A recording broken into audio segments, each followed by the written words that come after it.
Okay, beautiful. And I'm going to share my screen.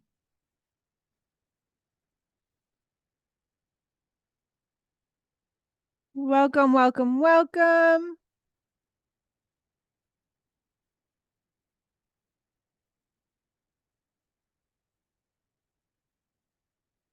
Okay, welcome. So we have a lot of people joining live from all over. A lot of people I've gotten messages saying that you're going to catch the replay. So I see you too. I am Dr. Allison McLean. I am a business coach for wellness entrepreneurs. And today we're talking about how to use Instagram to grow a six-figure plus business that's sustainable, that you love coming to work every day in, and using Instagram as a tool to help you get there. So we'll be leveraging Instagram. So here's what we'll go over today: why this is important, why Instagram is important, why you want to bring it in as a tool, why growing online is important, your goals, your visions. Then we're going to break it down into 3 steps. I'm going to bring in real life case studies. These are people that you can look up on Instagram right now if you want. And of course, if you stay to the end, I'm going to have a special offer for those of you that want to work with me more following this event today. Especially if you do purchase live, I have some special bonuses for you, so stay tuned to that. And we're going to get into your personal Q&A. Now, I do have a Q&A section specifically at the end, but this is a workshop. So right now, make sure you do have your Google Drive document ready, or if you're pen and paper, your journal and pen and a glass of water, because we will be breaking down some content ideas, so you can leave with some content ideas that you feel confident about. We're going to go over edits and feedback on profiles, feedback on pieces of content. Since you're here live, let's make the most out of it. So you can maybe earmark some reels that maybe you want me to look at, or something in your profile you want me to look at. So we are doing it workshop style, and I'm going to interdisperse some teaching with it too. Also, you leave feeling more confident about your Instagram, more confident about growing online, so you can help more people and not burn yourself out in the process.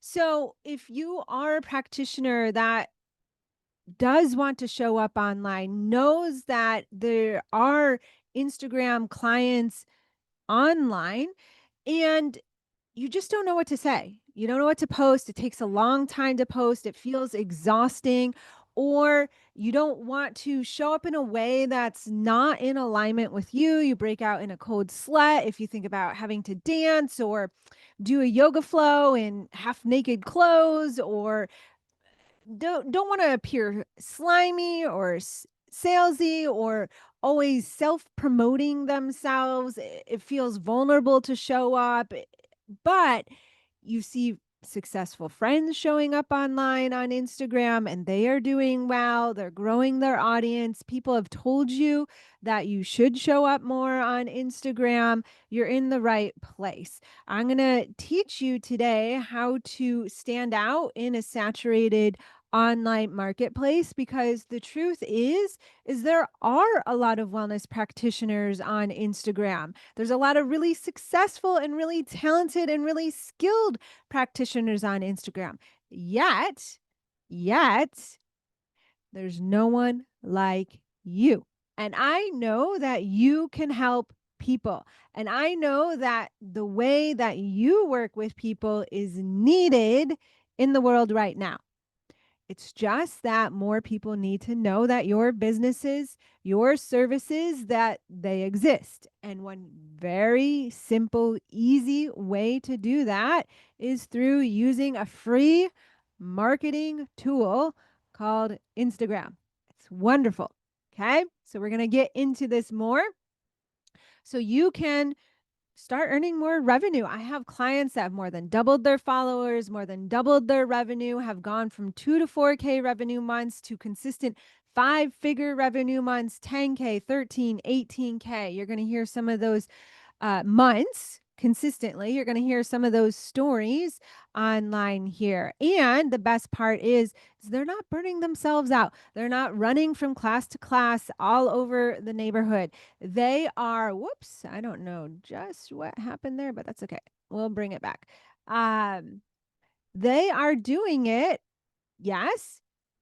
Some of them love teaching workshops and are doing it in the community, but they're adding fuel to the fire, and that is Instagram.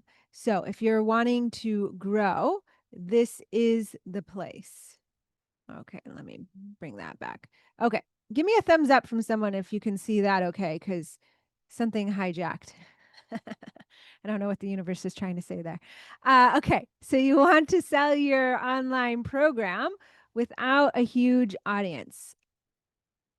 I just want to make sure I have the right mic too. One more thing. Sorry. Yep. Okay.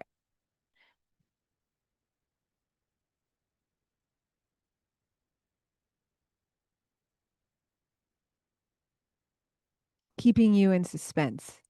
It's all about suspense right now. All right. Here we go. Just going to show you. You don't have to be perfect all the time, right? Same is true with the online audience. Okay. So the problem I see a lot of wellness entrepreneurs making, wellness practitioners making when it comes to Instagram is that they have an underlying thought or belief that no one wants to buy on Instagram. And they really wonder if Instagram is worth their time because it does right now for especially a lot of clients that when they first start working with me is that it does take a lot of time to create content. They don't know what to say. One piece of content could take 90 minutes. You're going to hear one of my clients' stories about that.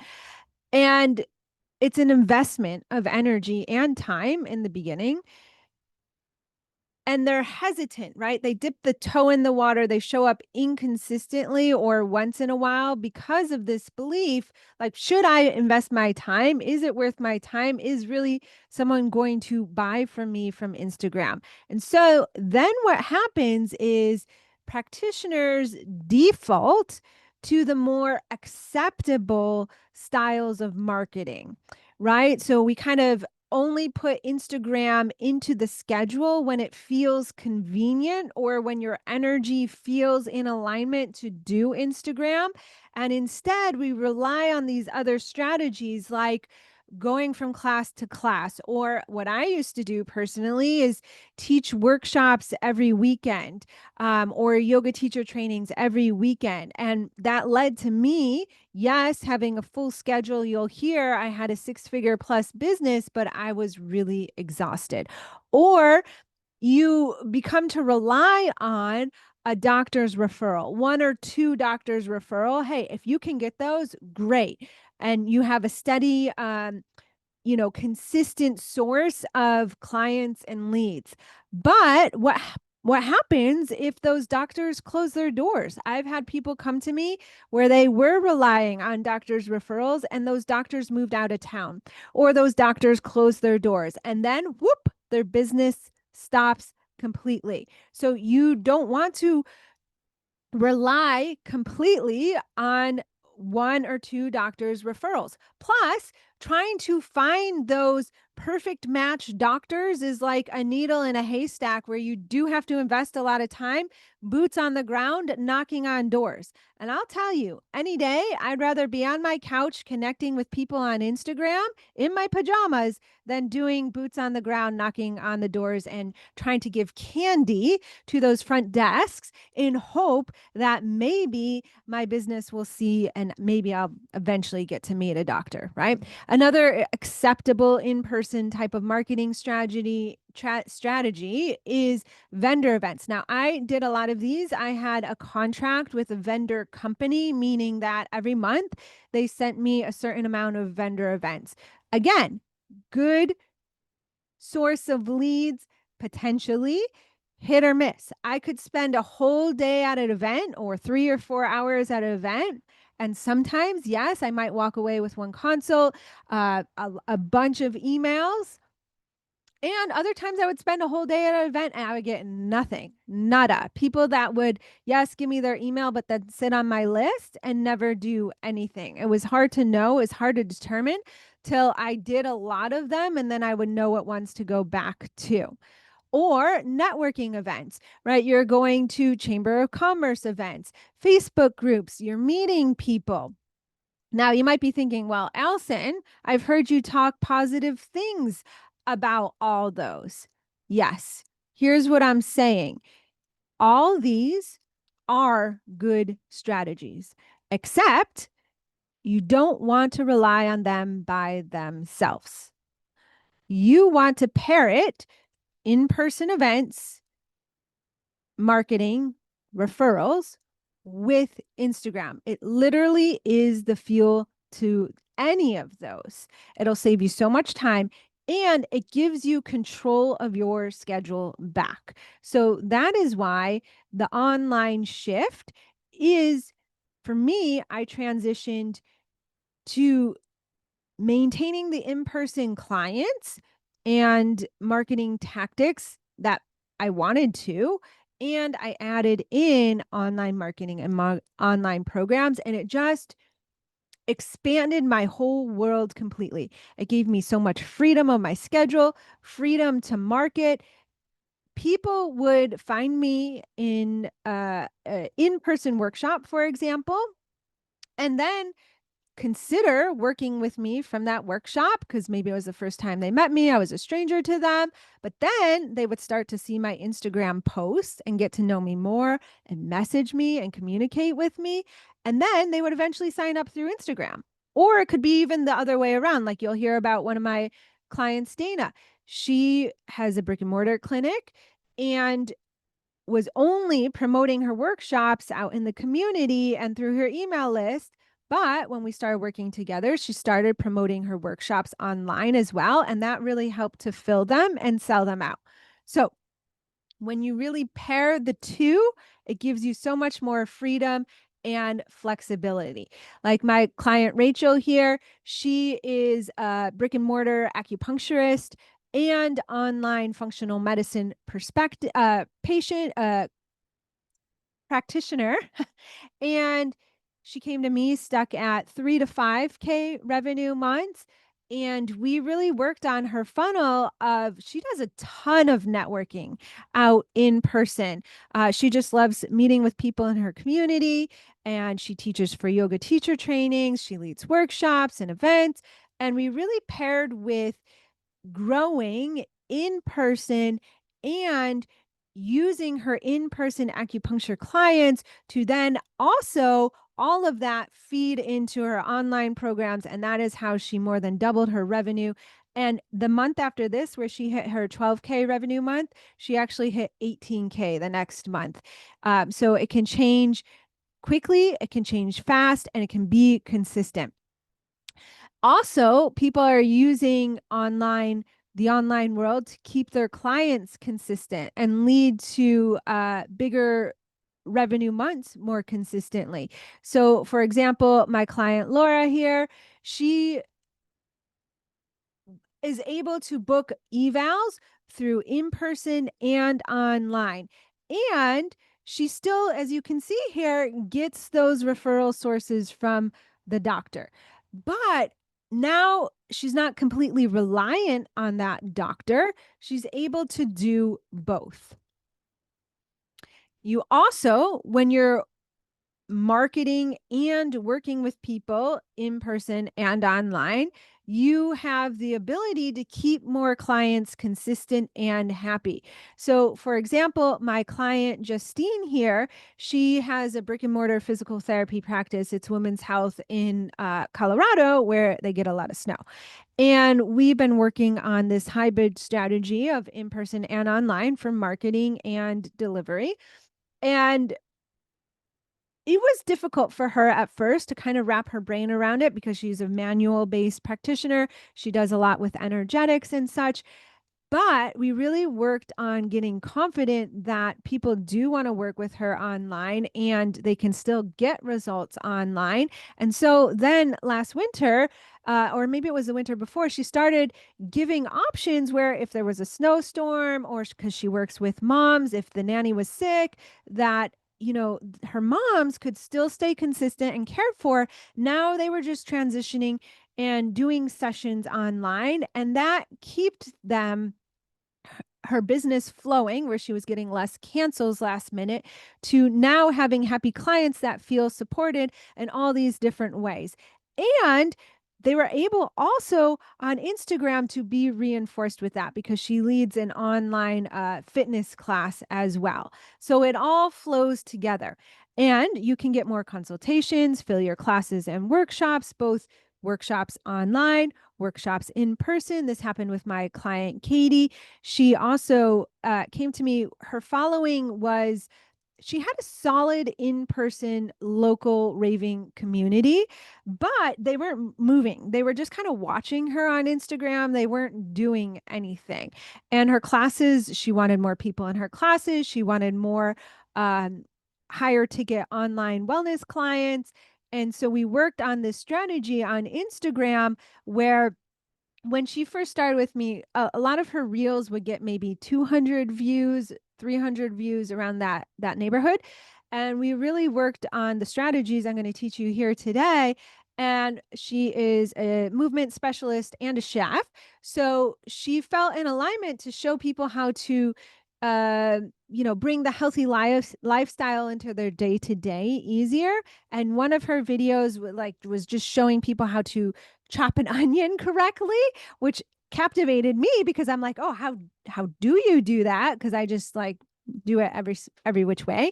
And it got over 30,000 views, and that was just in a few couple weeks of us working together, and that started this whole momentum. And from there, and she had many other videos that also really took off on Instagram. So it can change really quickly. If you have a book, or you have other services other than just one-to-one, maybe it's a group program, maybe it's a membership, maybe it's like my client Katie here, a different Katie, a book. She started with me at 2K following, and you can go look her up right now on Instagram if you want. And she has over 21,000 followers right now. And she went from 2K to 5K real quick, real fast. And now, in less than a year, she's at 21,000 followers. She's even surpassed me. She's gone viral a number of times. She launched her podcast. She sells her books. Her business has changed completely with that size of an audience. So the solution to thinking that, okay, there's not buyers on Instagram for me, it's looking at Instagram, looking at the online industry in an entirety, and realizing that your dream clients are there. They do want to work with you. They just need to know your services exist and how your services can help them specifically. And that's what we're talking about today, is how to bring that message through on Instagram in a way that doesn't, you are selling with conversion strategies, but it doesn't feel slimy or manipulative. In fact, one of my clients, Joe, said when he started working with me is that it unleashed his creative process. To me, it feels of service to them. And here's the thing about Instagram specifically, it's not going away. TikTok, it went away last year, right? For a brief period of time. It's on a 1 year, I think I forget which president. One of them signed a 1 year kind of lease with TikTok in 1 year. I don't know if it's going to be renewed or not. But Instagram is here to stay. Short form content, meaning 10-second, 30-second reels. It's easy to make. I have a video in my Instagram clinic portal, which you're going to hear more about later, where I can create 2 reels in less than 20 minutes. And I actually show you how I do it. You can do it in your pajamas.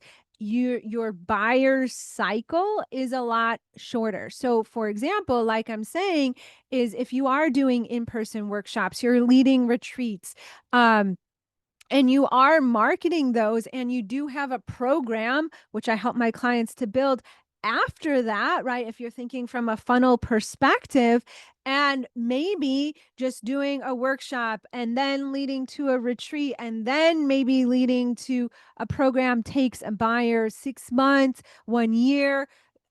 Because you're sending emails once in a while, you don't have Instagram as a second touch point. The buyer cycle can take a while for them to know, like, and trust you or understand your work enough to take that next step to maybe your higher ticket offer. But if you are on Instagram more consistently, then they're seeing you more consistently. They're maybe jumping into your stories and getting to know you more, and how you are actually embodying practice what you preach. They're seeing your reels that describe more about their problem, and they're like, oh my gosh, she understands about my IBS. I've been dealing with this for so long, and finally someone's hearing me, like, that it's not just in my mind, it's not just because of stress, right? They're actually being like, oh, they feel it from you from Instagram. And so it really can shorten that buyer cycle. Literally, just this week, I posted something on Instagram, and my pattern when I post on Instagram is I make a reel, and then I spend 20 minutes afterwards and I connect with people on Instagram. In fact, maybe I've connected with some of you here, and that's how you ended up here. I connect with, my clients, my followers, people that I don't know and that they don't know me. I do connect with strangers on the internet. Um, and this person's practitioner's Instagram profile popped up into my feed, and it was a male talking about HRT. And I was like, oh, that's intriguing. Let me watch what he has to say, because I don't know if you know me, you'll hear about my story in a little bit. I'm actually on HRT. And so I listened to what happened, and I was like, oh my gosh, this is really good. I like what he has to say. He surprised me, right? Being a male talking about HRT. And so I left a comment like a real human being. And I gave my perspective of HRT, of how it really helped me, because when I had a medically induced surgery that put me into menopause at 40, my oncologist at first said no HRT. So I lived 3 years with the hot flashes and all that stuff. And then I got a female perspective because I was discharged from my oncologist. Yay, 5 years. Long story short, I am on HRT now, and it really changed my sleeping and my brain fog and all those symptoms that you hear about. So I'm really grateful for that. And I left that perspective on how it changed my life, and I'm really grateful for that. And you know what happened? He came back, he followed me, he left a message um, asking if he asked it this way, if I would consider doing a consult with him. And at first, because how he positioned it to me, like, would I consider working with him? I thought he was at first spamming me because I read it too quickly. And I was like, I sent him a question back, and he goes, no, no, no. Would you do a consult with my wife and I about helping to scale our program? And I was like, oh, of course. Yeah. So I sent him the link, and he booked. And that happened all within a half hour. A half hour. That does not happen on YouTube. That does not happen with doctor referrals. That does not happen if you're teaching a workshop, right? It can happen quickly. And I was just here from my home doing that. So here's the other thing about Instagram.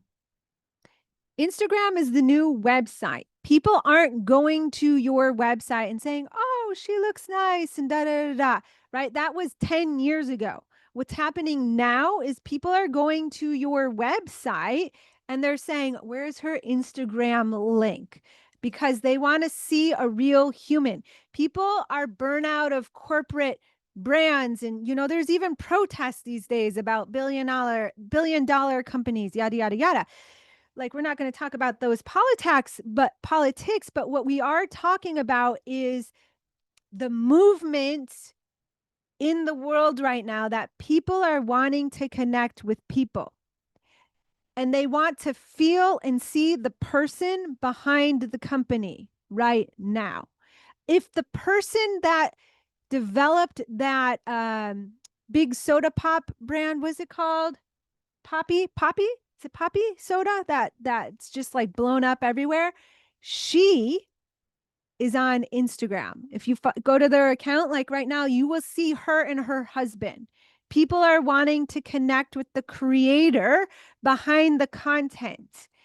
And so they are looking at your website and they are also looking at your Instagram. So even like Rachel, who hit the 12K and 18K months, you can listen to her story on my podcast if you want. It's pretty recent. But you will hear her say like Instagram is not her favorite thing, and actually she's in another round with me right now and we're working on that and her group program. The thing is, all she has to do on Instagram is show up enough to be relevant, whether that's once a week, a few times a month, right? Of course, if you do more, you're going to get more traction with Instagram, but it's enough for people to see her website and go to her profile and get a sense of her. So you want to know that. The other thing about Instagram is that it's SEO searchable within itself.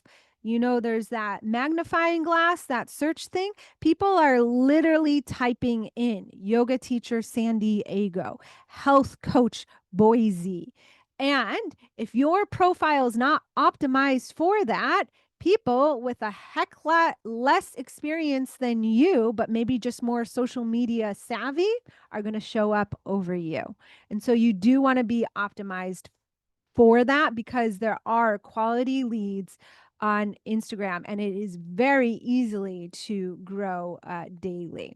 So we're going to talk about quick ways where social media doesn't take all your time. I for sure am not on Instagram all day, every day. Like I said, I make my content quickly. I post, I engage for 20 minutes, and then I'm off. I do show sneak behind the scenes of my life in my stories, but when, my family goes camping and such, I have a framework and a protocol where I know how to capture the moments, and then I'm off my phone and I'm unplugged. In fact, when we go camping, there's spotty Wi-Fi, so I can't even post if I wanted to.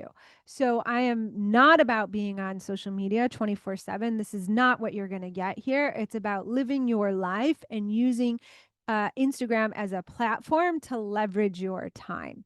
Um, if you're feeling like I don't know what to say, people aren't engaging with my content, I have a dead account. I had a dead account for a number of years.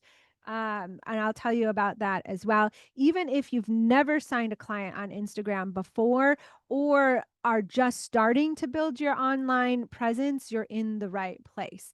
So for those of you who don't know me, I am Dr. Elsa McLean. I have my doctorate in physical therapy. I am a yoga teacher. I'm a yoga therapist. I've gone down that track as well. It all started actually 20 plus years ago as a massage therapist. I got licensed here in San Diego. And then I moved back to New York. I got board certified there, came back here, got my HHP. You can see I have a long list of trainings. I am a certification junkie. A certification whore, if you might say, sometimes it's called. Um, the mistake I made was thinking that all of these was what's going to lead to clients. It's a big mistake a lot of practitioners make. Here's the truth. Keep learning. I will ever keep learning. Right now, I'm in a certification for health coaching, even though I do primarily business coaching these days. But it's because I want to pass the health coaching board so I can better help my clients and even give CEUs. And I've been offered to teach in some health coaching certifications, and I need the board. But I'm always learning. I show up to all the calls. I do all the things for this certification. I'm doing a somatics training next. But my mindset is those certifications are going to help my clients get results. They're not going to bring them in the door, right? I'm not leading on my Instagram with my certifications. What I'm leading on my Instagram with is the struggles that my ideal clients are facing. So the problem is that when I had my first business, my brick and mortar, is that I was in this burnout cycle of stuck at 2 to 4K revenue months. Slowly, I built to 6 figures and more, but it was through a lot of hustle, a lot of burnout. I was teaching yoga classes at 7 a.m. I would come see a few patients. I would teach a noon hot yoga class that really drained me because it taxed my adrenals. I would come back tired and get in 2 or 3 more patients. And then I would go to my evening yoga class where I taught a half hour away on the yoga wall, and I would teach that. And then I would get home at 10 p.m. And then I would wake up my daughter because she was sleeping, and my husband would get pissed at me. And my daughter would then need more time to wind down when he would get even more mad. And that was our Tuesday cycle. And then I would repeat the same thing, just different classes, slightly different schedule the next day. I would go to BNI meeting, I think on a Wednesday at 7 a.m. I would drag myself out of bed to go to that networking meeting. And then on the weekend, I would lead a workshop or a yoga teacher training. I led them all over the world. Sometimes if it was a training, I would teach Friday night, all day Saturday, all day Sunday. And then something happened.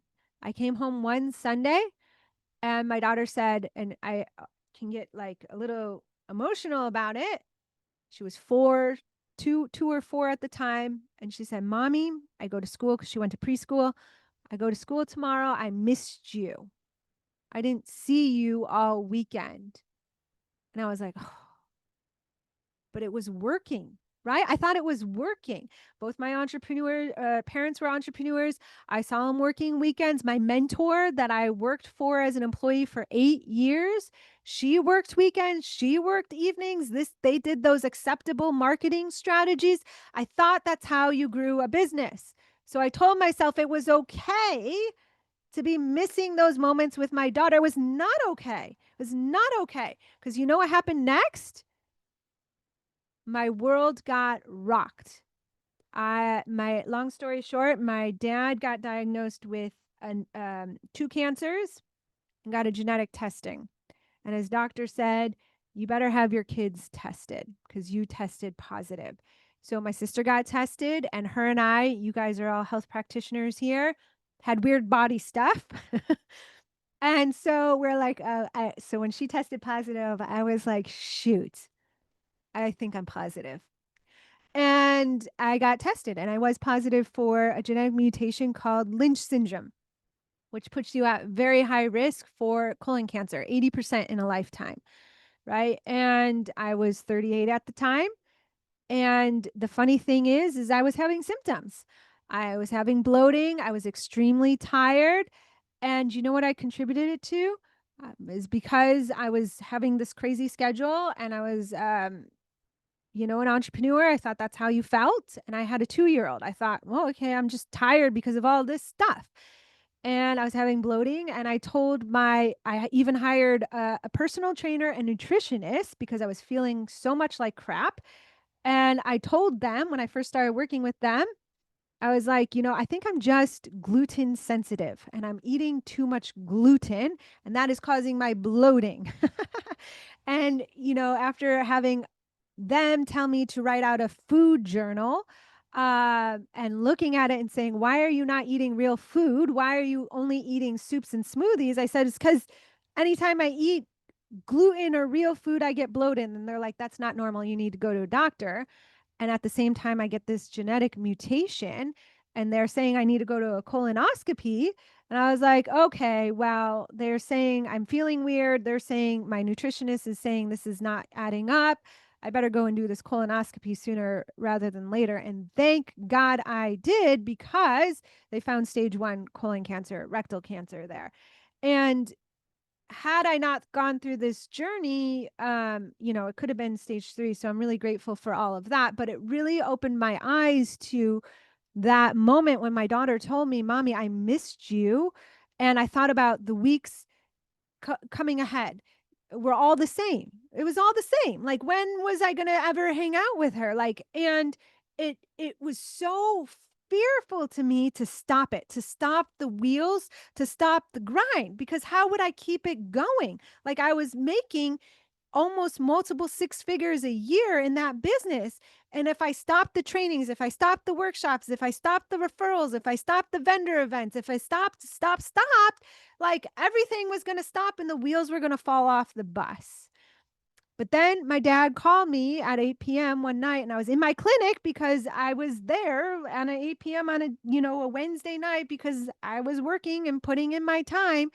And he was 60 at the time and going through cancer again. And what's the chances that two family members have cancer at the same time? But we did. And I was like, oh my God, I had a download of myself being 55 and my daughter being 18 years old, moving away from the home and resenting me for missing out on so many moments with her and hating me. And I was like, I have a choice right now. I can figure out how to do it differently in a sustainable way because I had gotten into the online world. I had with Amy Porterfield and the coaching world. And I'm like, they're doing it. They're not brick and mortar practitioners, but they're doing it. I'm going to figure out how. And that's exactly what I did. And so I burnt down all the bridges of that business, built this she shed, and went online prior to the pandemic. And that's how I started business coaching because I was online already and I had the successful brick and mortar. I still had brick and mortar people coming. I still have them coming to this day, 10, 15 years later. And, but I'm doing 95% business coaching, 99% these days. But I started getting requests at that time. Allison, how do you go online? Allison, how do you grow a business? And that's how I started the business coaching world. And I built this business up now to multiple six figures a year. And I have control over my schedule. I build online and in person. I practice what I preach. You can follow me on Instagram. I really try to embody anything that I teach. I make sure that I do it. And I've been successful with it. And that's what I'm going to teach you here today. So let's make sure you get your pen and your paper because I'm actually going to walk you through this. And I really love for you to come, ask me your questions. You can drop it in the chat. You can ask for feedback on pieces of content. I will give you some, time. You'll know when I'll want that because I'll make a request. So this is the framework we're going to go over. Storytelling is huge. You just saw me do it. I just told a story. Probably made you feel something. And that's what we want our followers on Instagram to experience as well.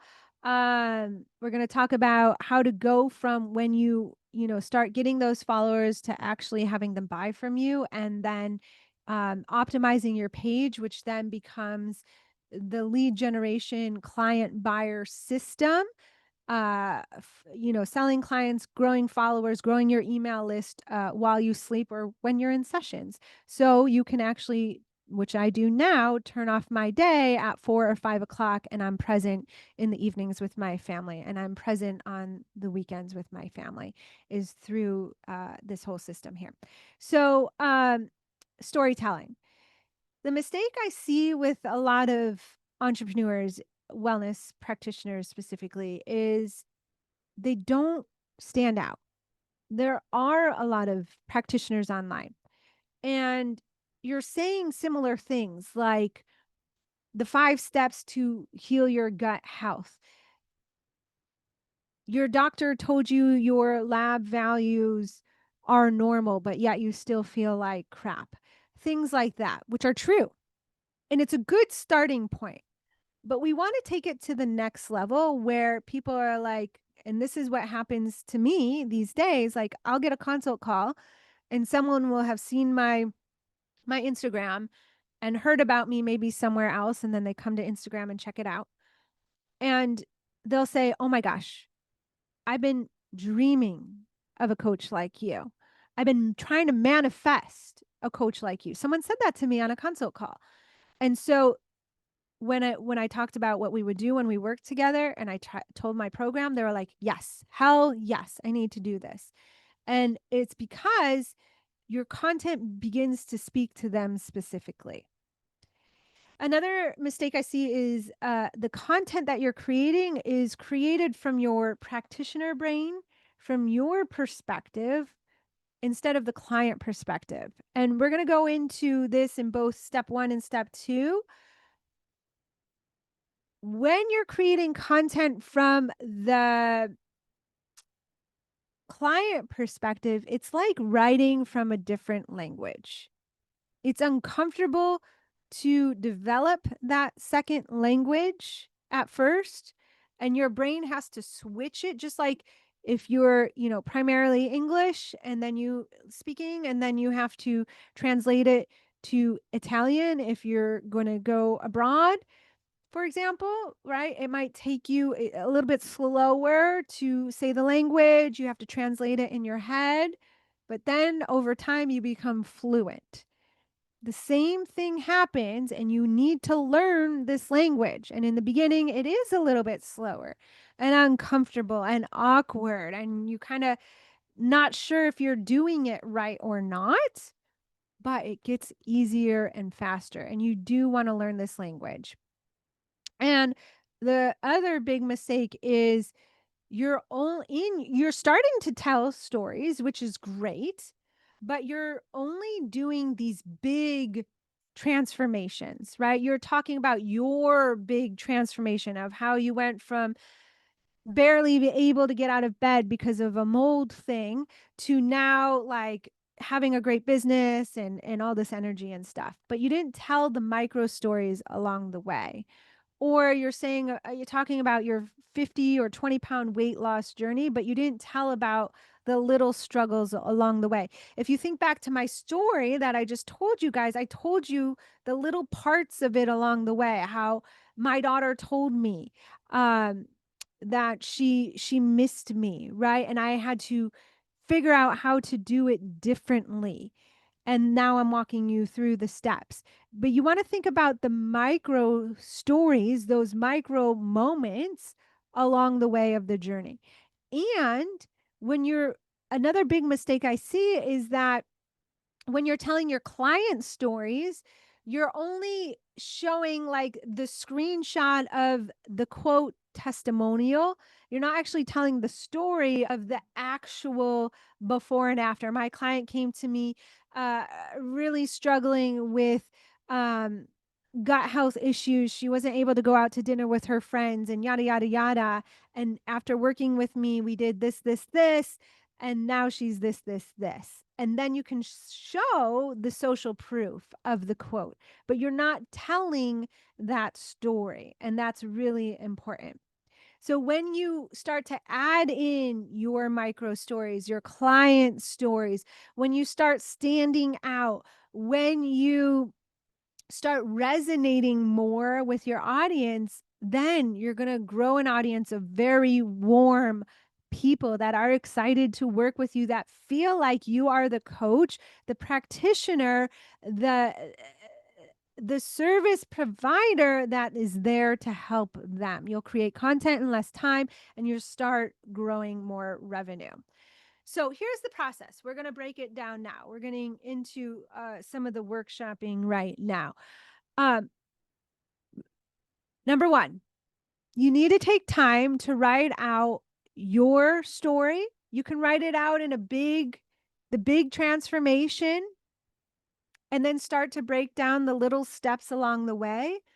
Like for me, how I transitioned from only weekend workshops and trainings to now starting to post on Instagram. I had a dead account and I had to learn how to create content that actually resonated. And I had to learn how to have my following start engaging with me again. And I had to learn how to revitalize my account. And you want to start to think of your client stories not as a testimonial, but as an actual story. So, right now, I want you to write down your story and I want you to start to break it down into smaller stories, maybe have 3 or 5 smaller stories. And then maybe 1 or 2 client stories. And I'll give you a minute to do that. And I'm going to share my client's Dana's story too to help show what's possible.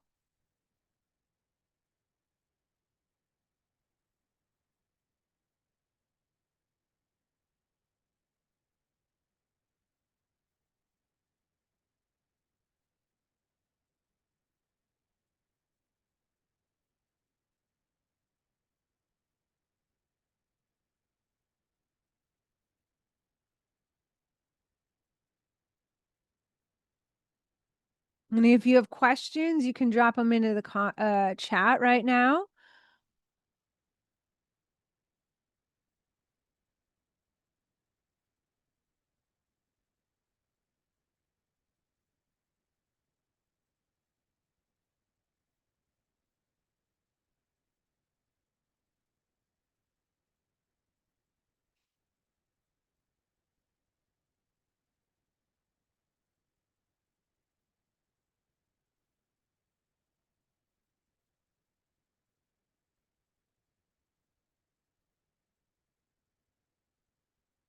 Yeah, I'll show the previous slide.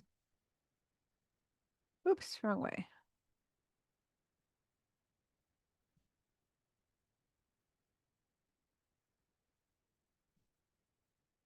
There you go.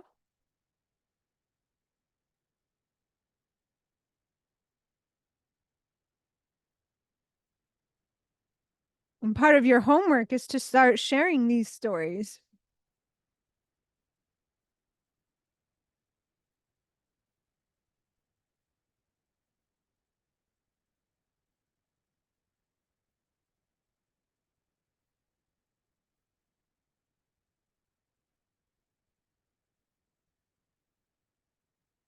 I'm just going to turn on my air conditioning. It's starting to get warm here.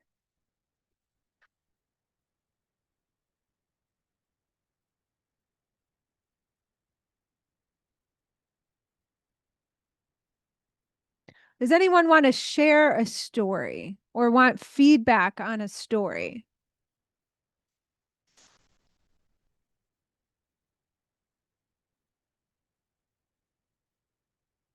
This is your time to be courageous.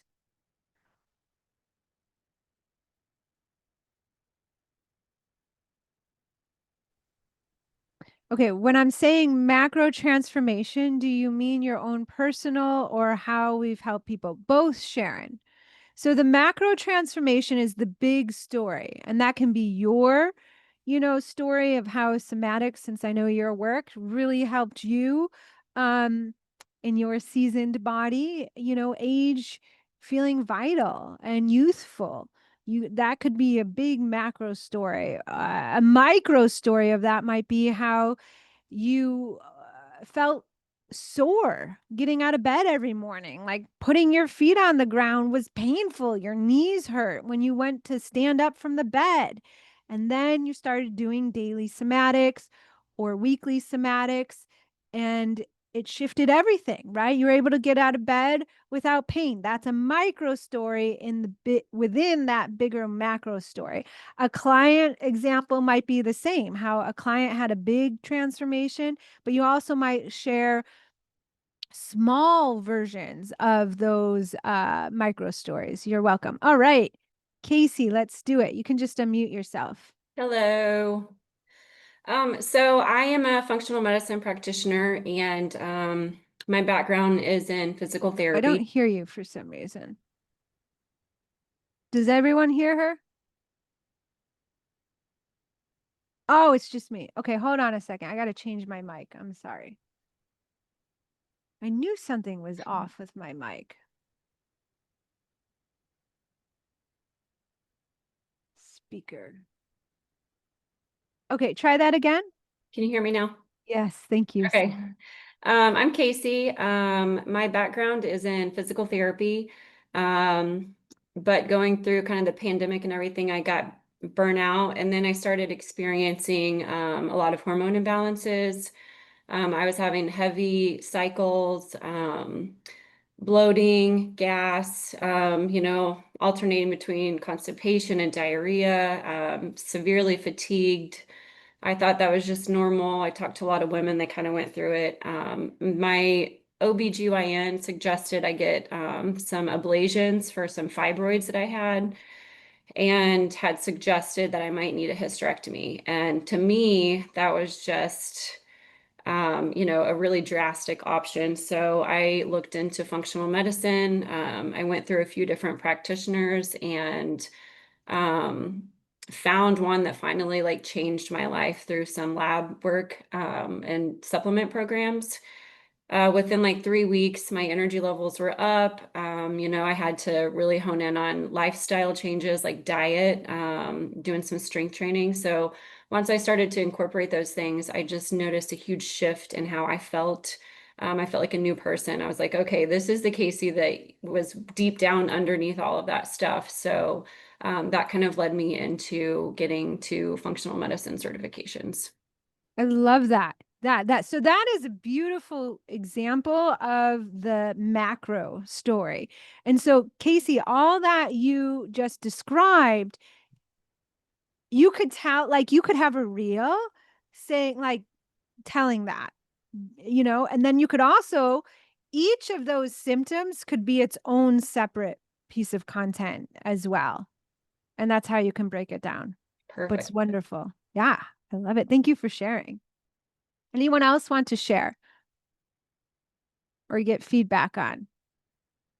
Okay, I'm going to pull up my slides while I'm waiting here.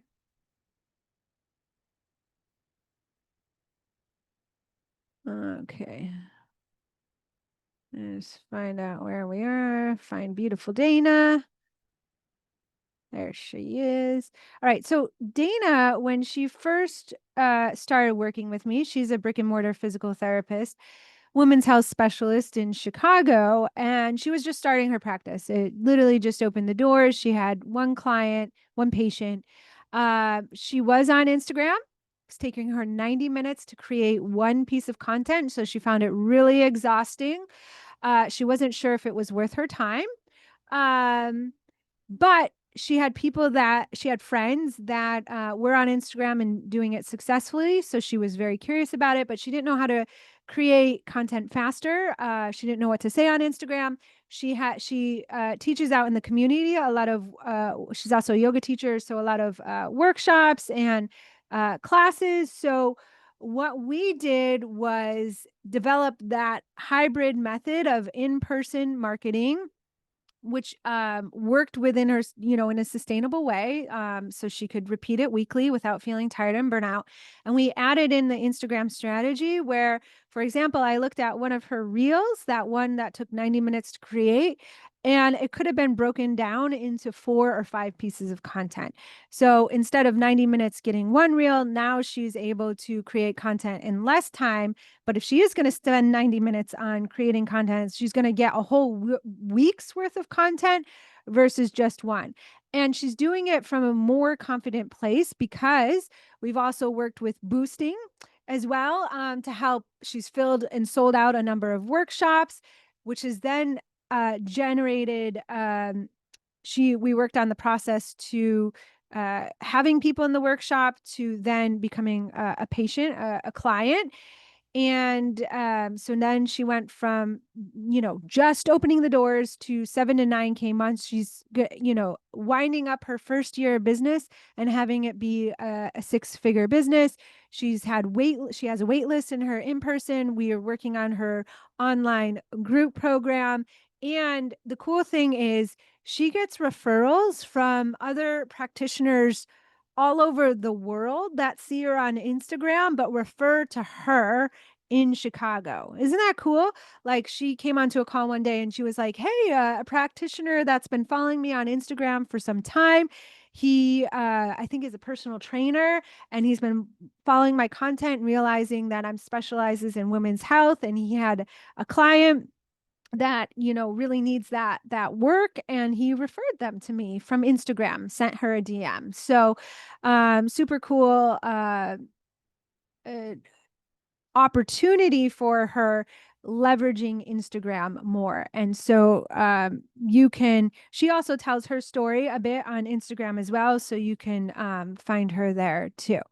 So okay, so step number 1 is learning how to tell the story, both your story and your client's stories, to have your audience feel. It creates what's known as sticky content. It's why we read novels. It's why we watch movies. It's why reality TV is so popular, is that they're sticky and they're memorable and they make us feel something. When we create content that does that for our audience, they hit follow. you bring up an emotion that's like, oh, I need this. I need to work with her, instead of, more generic or general pieces of content that say, feel better, get more energy, thrive in your body, improve your wellness, get to the root of your issue. It's People are like, oh, yeah, that's nice. I need to do that. I know I need to do that. My doctors told me I need to do that. I should find a practitioner, right? You hear a lot of those things. And it's a nice thing to have. I'll do that when I have money, when I have time, XYZ. But here's the thing, no one has a surplus of time just waiting around to be filled, right? Time's like a vacuum. If it opens up, something else comes in. Uh, no one typically has a large surplus of money just sitting around for a health coach or health practitioner, right? We need to help them to realize the importance of doing the work now. And that is by the messaging that we say in our content that really excites them or helps them to realize, oh, I feel that every day. I have trouble, back to Sharon. I have trouble getting out of bed. It hurts when I put my feet on the ground in the morning, just like Sharon did. If she can, fix herself, then I think I need that too. And I don't want to go another morning of hobbling around and taking an hour to just walk from my bed to the kitchen and make myself coffee. I've got stuff I want to do in the world. And so they move forward with Sharon, right? So often when it comes to messaging specifically, now this first bullet here, content is too long and boring. It's blunt, right? And I'm mostly speaking to myself here because I have a tendency to fire hose people with information sometimes. It's not in a storytelling formula because, I have all those certifications. I love learning. And I think that other people love learning as much as me, right? I thought that. And it was part of the reason why my account was dead. I mean, a lot of people come to me and they see I have almost, just, this month I should hit 11,000 followers. And they're like, oh, Allison, it's because you've been on Instagram forever. That's not true. I actually, had that account before I even had my brick and mortar, and it was not about business at all. And then I took a break for a couple years, and then I started my business, and I didn't know what the heck I was doing, and it was just all sales promotion all the time because I thought that's what you did. I had a dead account for years. And it's just in the last year and a half, 2 years that I actually have engagement and my followers have been growing. And that's, taken me from like 4,000 followers to 11,000 followers in just this recent time. And it's really been shifting, as my coach told me on one call very bluntly, Allison, people are not going to your Instagram account like they're going to a library to look up books and read academia health things or business things, right? They're going to an account because they're struggling in their day to day and they want to feel something. They want to connect with someone. They want to be inspired. They want to be engaged. They want to feel social. They want to numb out, right? And so I had to learn how to shift from this kind of didactic educational, not to say that educational content has gone dead, right? We still do educational content, but it's in a very specific way of either storytelling or resonating with their specific struggles. And that's where a lot of people, it gets to be generic and you're not standing out, or you have like a minute long reel and people just aren't watching it all the way through, and that really hits your views and really blunts your ability to grow your account. And the other thing is, I see a lot of practitioners. That second bullet is also pretty blunt. And what I mean by lacking value is you don't know what to post or say. So you're posting Happy 4th of July, go drink water, these very generic, I'm out of office, my hours are 9 to 5, or even worse, here's my cancel policy. Here's my reschedule policy, which is actually turning off people. Um, that's not the type of content that's going to have someone hit follow or see how you're different from anyone else. Or like me, they were not understanding the difference between content that'll help to grow your audience and a type of content that's more of a conversion type of piece of content. Like if you're wanting someone to work with you, because there is a subtle difference and you do want to do both. Okay.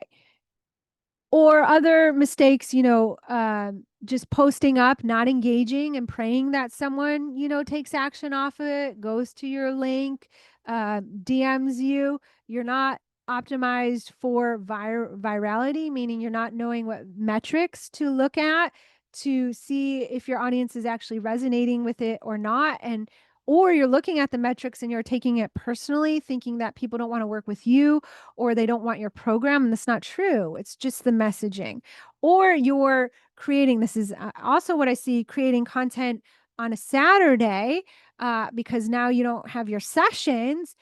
And, that's just taking away from time with your family, or it's not sustainable because then when you go on vacation or your family has a day trip to SeaWorld or something like that, you're freaking out because you're like, well, when am I going to create content now? Because now I don't have Saturday available. So it's not sustainable to do it then. We need to be able to create content consistent enough that doesn't take away from our time when we want to do life things.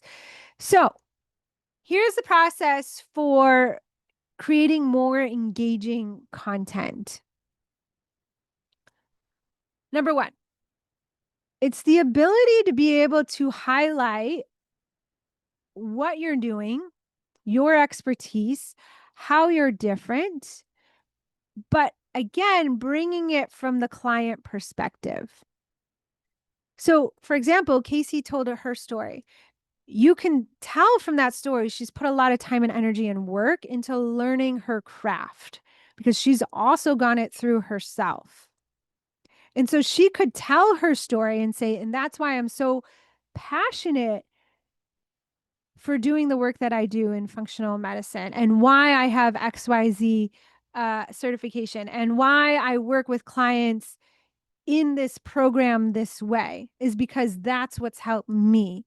So you can use your story, your transformation to highlight your expertise or your content. If you look through my content, can show them what you're the expert in. So for example, right now, a piece of content that comes to mind that I just posted is saying like 12 ways to get wellness clients online. It's showing I help people get clients online specifically.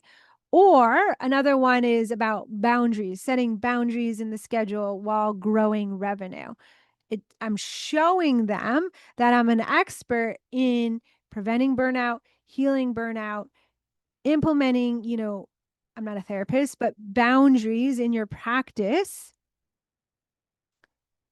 while still being able to sign clients and more. So your content can literally show them.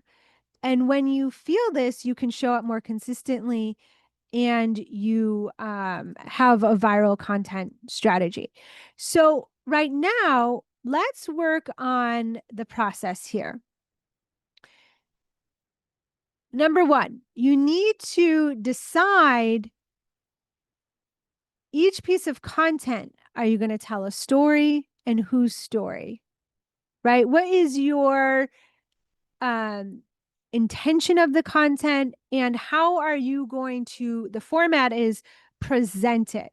So for example, I might say, I want to tell a story of how I healed my own burnout in my business and grew, grew to my biggest revenue months with less time working. And I want to tell that story through a reel, right? The format is the type of content that you're going to show on Instagram. So different types of formats are reels or carousels, those things that you swipe through, a story, the thing that shows up in your profile bubble. There's also talking head, meaning you just have a mic on maybe, and you're going to talk to the camera. There's all kinds of format. So you want to decide on your intention first. What story are you going to tell? Are you going to be more educational from their perspective, from their viewpoint of what's going on with their health struggles? And then how are you going to present it on Instagram? And here is the key with this process. For each piece of content, and this is why a niche, I say, this is slightly controversial. It doesn't matter.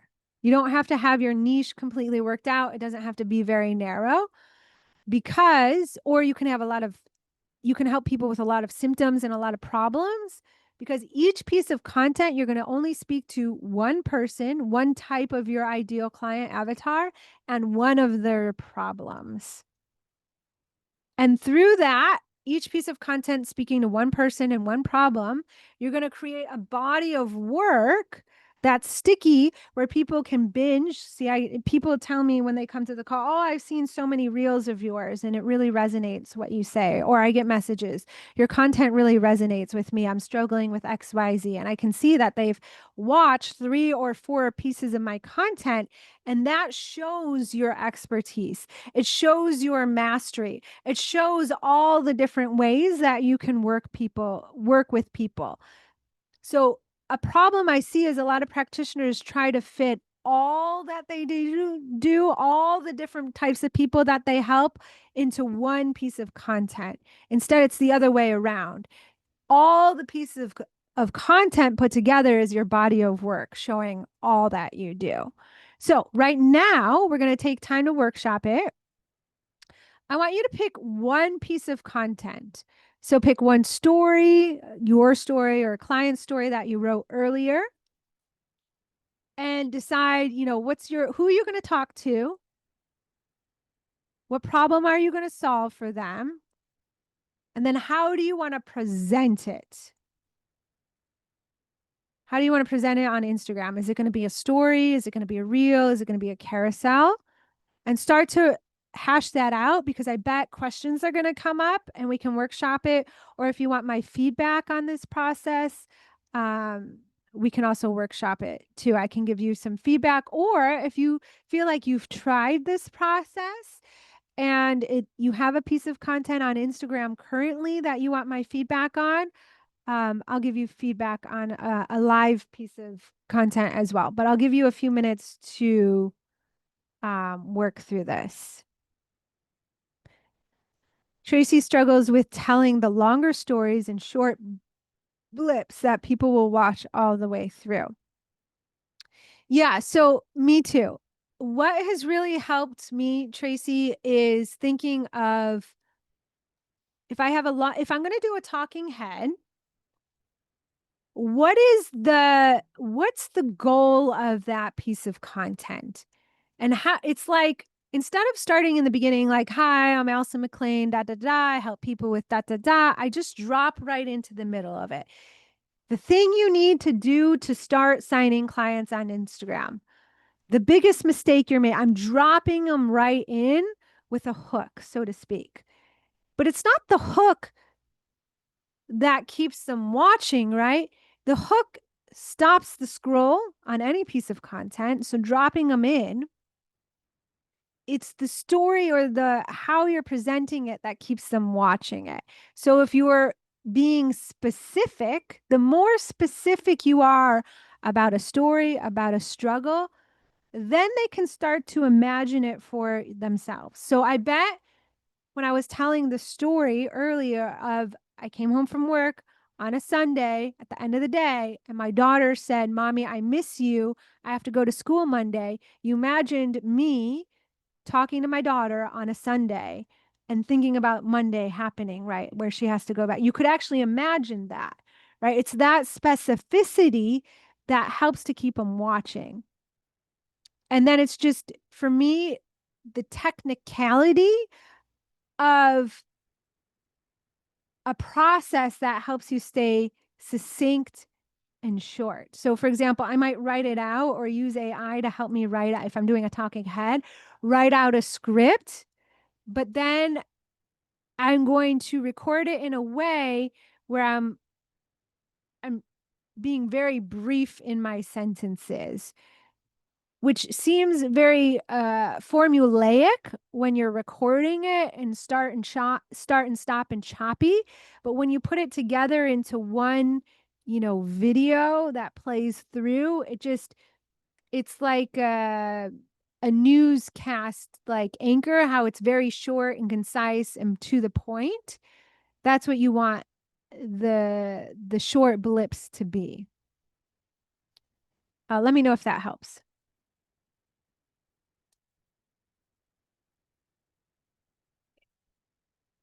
I think that helps somewhat, but the I guess I just don't know how to, everything is like 10 seconds is people's watch time. Like Mhm. how how do I get that into 10 seconds? Or if I make it longer than 10 seconds because I've got a good hook and they're gonna watch it, how long will they watch beyond the 10 seconds? So like how long Yeah. can So that comes also to the intention of the content, where if you want to create content that grows your audience, what we need is that piece of content there's certain metrics that Instagram needs, the algorithm needs to have happened, right?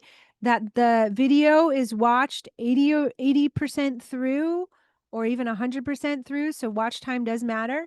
If it's the engagement matters, so the number of likes, shares, saves, and comments, and your skip rate, right? If people are just swiping by or if they're actually stopping. So those metrics need to happen. For when they happen, then the algorithm it tells the algorithm, oh, this piece of content, people like it, they're resonating with it. So then they push it out past your non-followers, right? And then that piece of content is shown to your non-followers, which then hopefully that message resonates with those non-followers, where then they come back to the profile and they hit follow, right? That would be a piece of content where the intention is geared towards growth, right? Because the whole intention is for it to get pushed out so someone can come back and hit follow, right? And then we have conversion or selling type of piece of content, which is more of a sometimes called a nurture piece of content. That's where you might have longer pieces of content where you do a longer talking head, or you have a longer carousel for them to swipe through. That's more educational. I have a couple up right now talking about revenue goals, or that the 12 ways to sign wellness clients. The views aren't that high, but I have a lot of saves. It's nurturing my consistent audience, my current audience. It means they want to come back to it. It's not getting pushed out, but it's helping the people that are already on my feed and developing more trust with them, helping them to see that I'm an expert in what I'm doing, and that if they get a win, if they sign a client off that free piece of content that I put out in the world, there is a high chance they're going to come back to me and say, "Oh, I need to work with her." If they got a win off that, right? So I'm not saying that all your pieces of content that you need to have them watch all the way through, or that all your pieces of content are going to have high views or get pushed out, because some of them are going to stay on the lower view side, but the purpose is to nurture them a little bit more. And there's no perfect ratio of growth content to nurture content. You can decide that depending on what's going on in your business. So right now, I have more nurture content going out because I was, wanted people to come to this webinar. After the workshop, I'm doing, I'm opening the doors to Instagram clinics. So I want people to be nurtured and ready for that. So they say yes to working with me.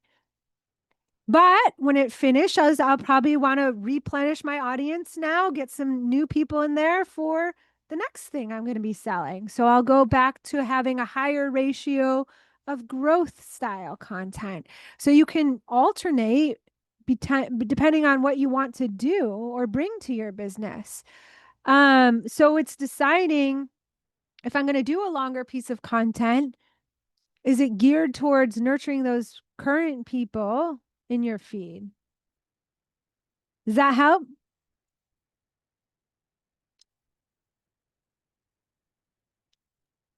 Yeah, the intention piece, just like thinking about the intention is helpful. Yeah. Yeah. You got to know where you're going or what you want to achieve out of it. Otherwise, you can take the views personally. People don't like this. And then you don't show up as consistent. Thank you. But it's not that at all, right? It's you got to work with the algorithm in some ways.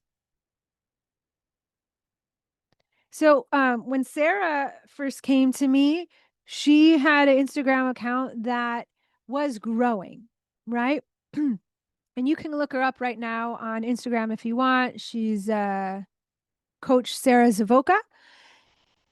She's gone viral a number of times. Like she's got some pin posts now that have like million views, thousands of comments, and she is able to actually sell and grow in one piece of content. So when you figure out what your audience really wants to hear and you figure out the format and the framework for yourself, then you can actually do both, which she does really well. So when she came to me, she was just starting to fill her one-to-one practice. She was stuck at 1 to 3K months.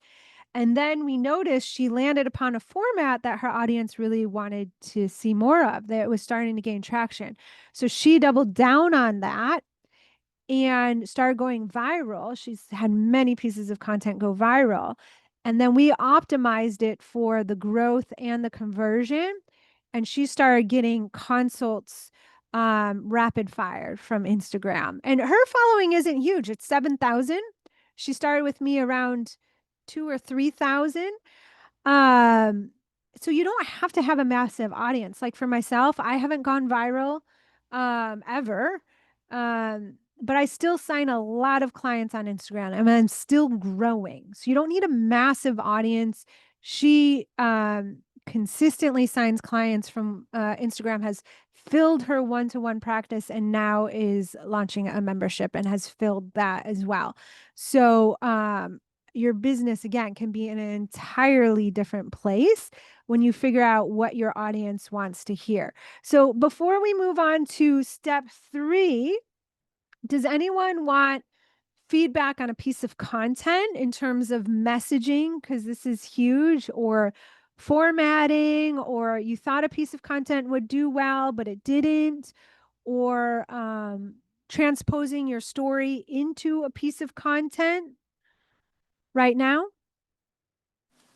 You can drop it. Allison, I was Yeah. wondering, I know you've seen some of my posts before. I'm curious if I'm being too broad because a lot of times I'll speak to a larger topic like, um, you know, gut health rather than a specific issue.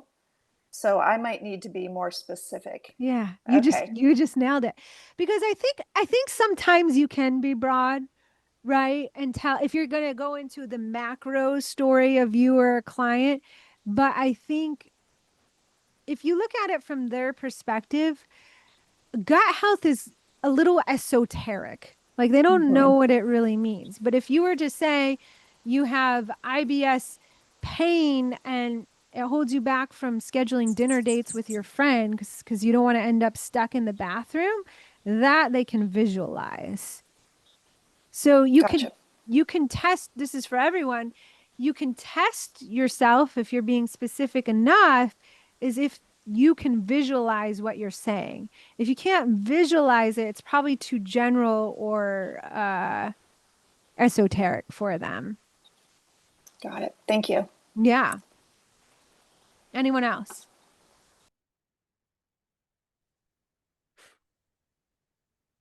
Want feedback? I could share one. Go for it. Okay, so I think this is what you're asking for. So, um, okay, so going through the process that you just had us do, so deciding on the intention of the content. So the intention would be to get someone signed on for a consultation for my burnout coaching program. And then I'm curious what you think so I have an idea for the content, and then I'm curious what you think would be the best format. Is that what we're doing right now? Yeah, sure. Yeah, so you're leading more towards a conversion piece of content. Okay, yeah. And then going with you had us work on the macro story and then the smaller stories. Mm-hmm. And then I'm using my story to speak to one person and one problem. Yeah. Mm-hmm. So the person I'm speaking to is a busy high achiever who's overwhelmed, probably in burnout or going towards burnout, might not recognize it. Mm-hmm. And then I'll share a small part of my story, which is I used to I would be teaching all day and coaching after school sports, and I would come home exhausted and still have so much more to do. What I started doing was attaching a little mini meditation practice to the moment I got home. And then I had energy to go for another hour or two to take care of the things that I needed to take care of. So is this like a good kind of small Yeah, I love it. be the best I form? th I think here's the thing. I really love, okay, burnout. Sometimes people can identify themselves with being burnout, but similar to what Jenna was saying is that sometimes the term burnout can be esoteric too. They might say, I'm not burnout, but if you were to see them and talk with them, you would know they're burnout. So I think for you, when you use burnout, you can use it by itself sometimes. But I think for that particular piece of content that you said, what is really nice is that you're describing the burnout in your story. So they can see when you say, I would go into the emotions. Describe the day to day was great, but you can go into the emotions of what you were really feeling. Like, why is the exhaustion a problem for you? Like, you might even say it contributed even more to my overwhelm because now I'm exhausted and now I'm worried and da da da.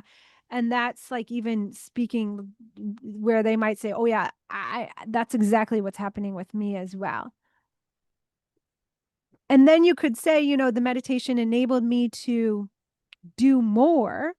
But I would even address, like, in the doing more, I still woke up the next day feeling refreshed, but not dragging or tired.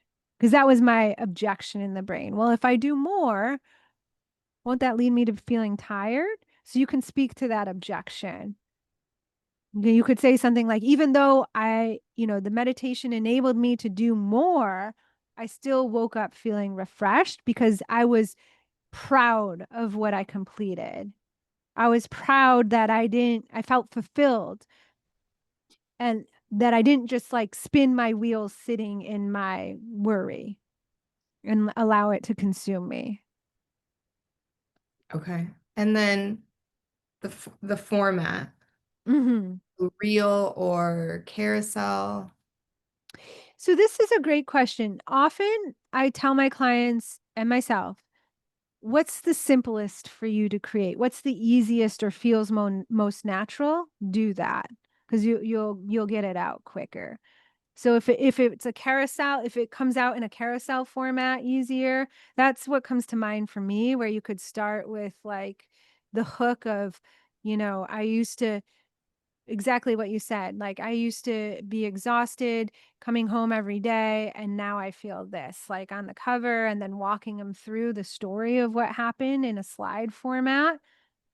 That might lend itself well, but if that feels overwhelming, like how do I do that? I just use Canva and I set up a format, but you could any of the formats would translate to. And you can Okay. even test it, like try it in the same story. This is how you can use like, repurposing, but you can use the same story in your stories, in a carousel, in a reel, and see what's easiest for you to create. See what your audience resonates the most with. And then it kind of leads you, like with Sarah, she doubled down on this one format of showing the athletes and speaking to a big mindset problem that they have. And she goes viral again and again and again. Okay.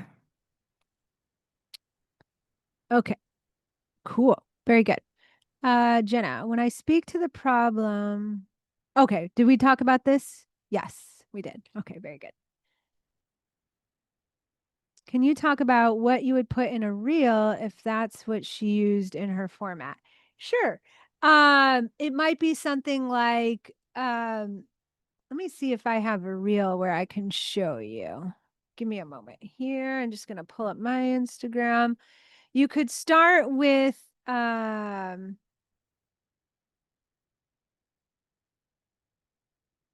a hook on the screen of how, how I went from being exhausted to ... Or here's one. I told my story, but I'm educating at the same time, and speaking to clients' struggles. So 10 boundaries I set as a health practitioner that saved me from burnout and brought in more revenue. It's a version of the story I told you. It's not as specific, it's more of a macro lens here, but I'm dialing it into the specificity here in the caption. I stop working weekends. I cap my client load. I protect my admin time. This one got a lot of saves for me. So anyways, that's a way you could bring the story into a reels. And my watch time on this one was over 100% as well.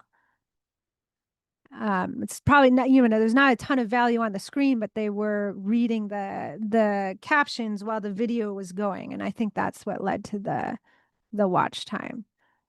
While I have my Instagram up, I'll show you. So Katie here, I know a lot of you get stuck on the niche. When she first came to me,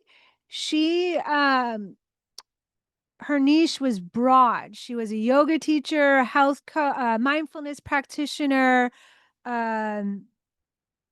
author.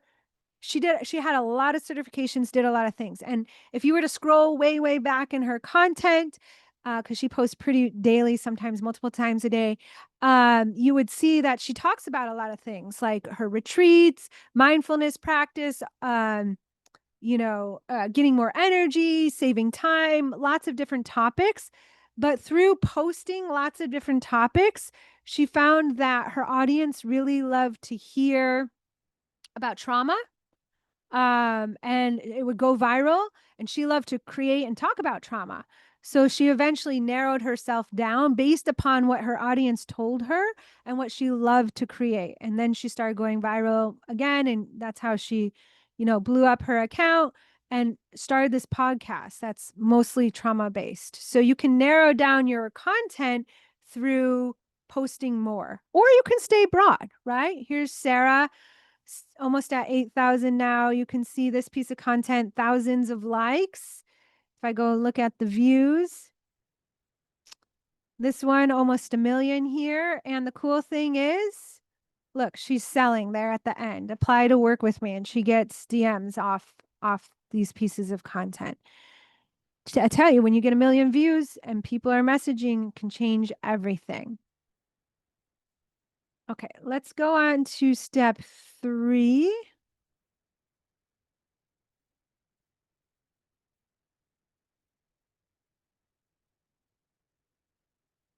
Unless, if someone wants to drop in a question, I'm happy to answer that as well. Okay, this is the juicy one everyone really loves feedback on. And I did mark it that I'll give personalized Instagram feedback on your bio.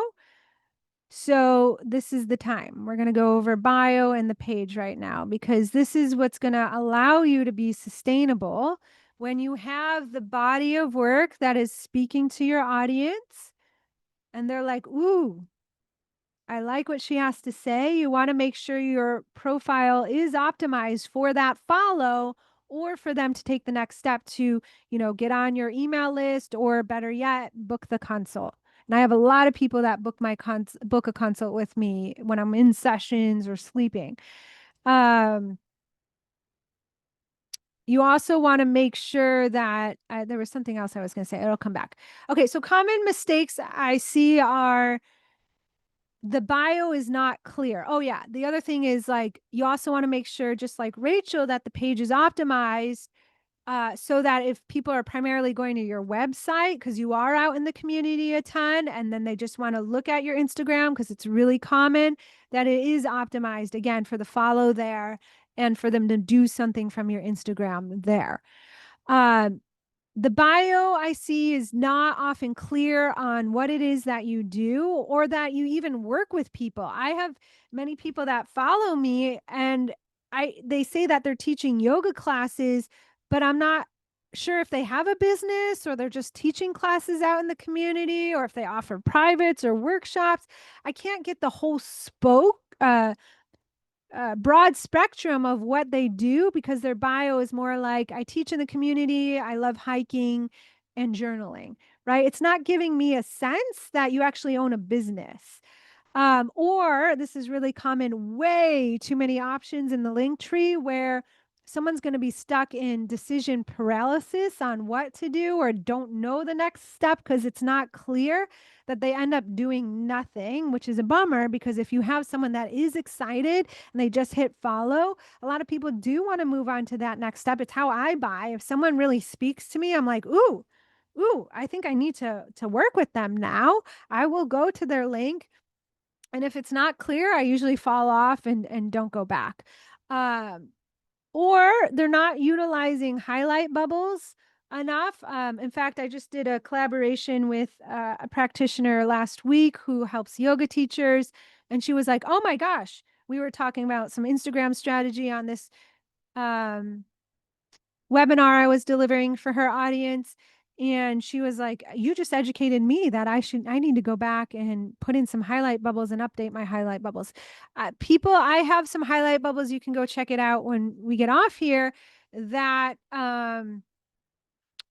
for example, one's like the freebie, where I have my 100K blueprint and then I have the pricing guide, or it might be vice versa. But I'll know someone has been watched that highlight bubble, because I'll see them opt in for the pricing guide, and then I see them right away opt in for the 100K. And so they binge on the highlight bubbles. Or I'll have people in the DM that said, oh, I saw your client story on XYZ. And I think I need to work with you. So they were in my highlight bubbles watching my client wins. Or you don't have pin posts. So pin posts are a great way to introduce your audience into, again, what you do, your vibe. They're getting to know you. You can also talk about your programs. Right now I have in my pin post a post about me and my story. I have a post about my program, one-to-one program, and I have a post about this workshop. And I'm eventually, when we get off today, I'm going to switch that pin post about the workshop to the post about my Instagram clinics, so you can change them quite easily, but it'll be the first line on the grid that people are seeing. So you do want to take advantage of that. When those are optimized, you're going to get followers for every piece of content. You're going to get consults scheduled. And again, like Dana, you'll get referrals from other online practitioners, because they'll know what you do and how you help people. You'll make it easy for them. So I see your question, Sage. I'll just go through the process and then I'll get to you. So number one, we do want to work in that bio section. So in the replay email that's coming out today, it'll be a few hours after we finish. There, I have some handouts, and one of them is a bio handout. Go in there, because I give some examples of the bio, and what to say in it, and how to position yourself as an expert. And we can also do it today here live. I can do it live. You want to check your links and make sure you don't have more than 5 links in your link tree. And the first link should be what you want them to do. Like my first link is either this workshop or booking a consult, because those are the things I want them to do. And then I get into the other ones. And you want to take a look at now your highlights and your pin posts. Okay, Sage, what do you got? I guess I have, so you just talked about the too many links in the link tree.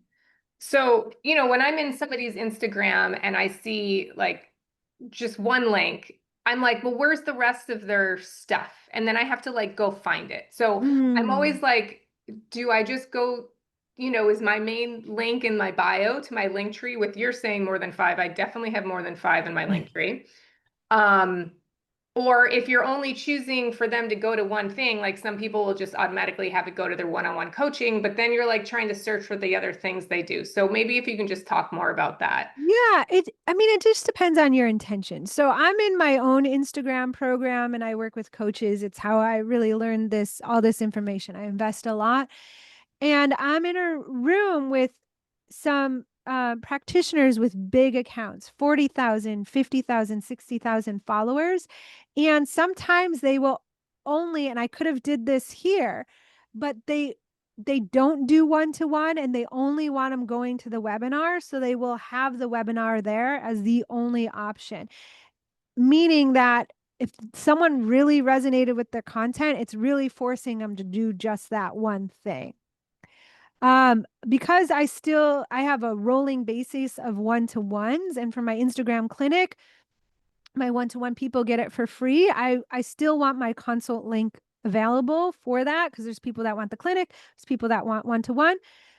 So I have my freebies because people were coming onto my email list and learning about the workshop there after they got to know me a little bit more, and then booking the workshop from there. So I had different levels because of my intention.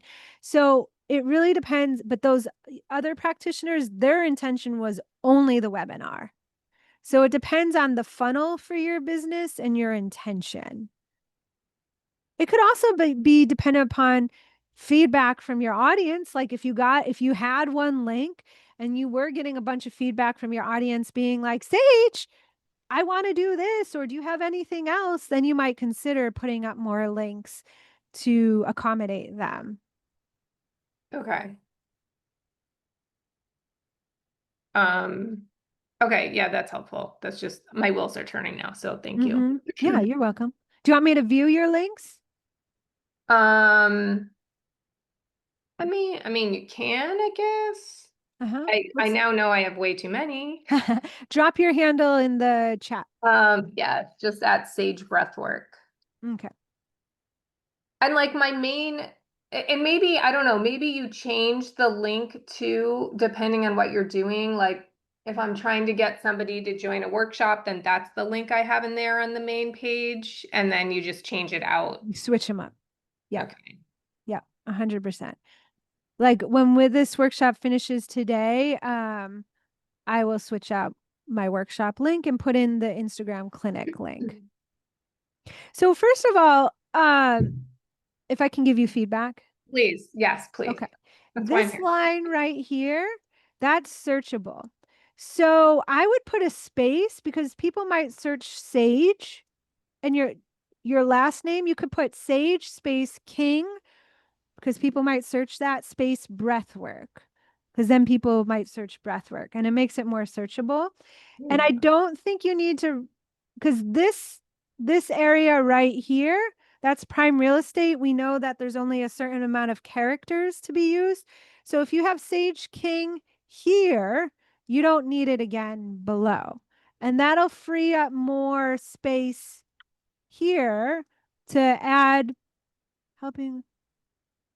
This is clear, breath, embodiment, align living. But you might say, I'm just making something up here, in person and online, group and one-to-one. You might give a little bit more detail about what you do.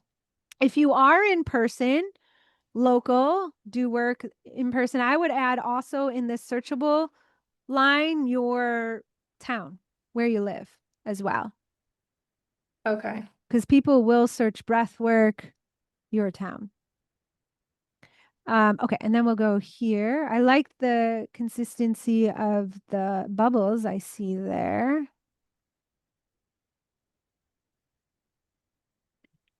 Okay. You have an event coming up at the top. That's good. Discovery call at the top. Good. Free.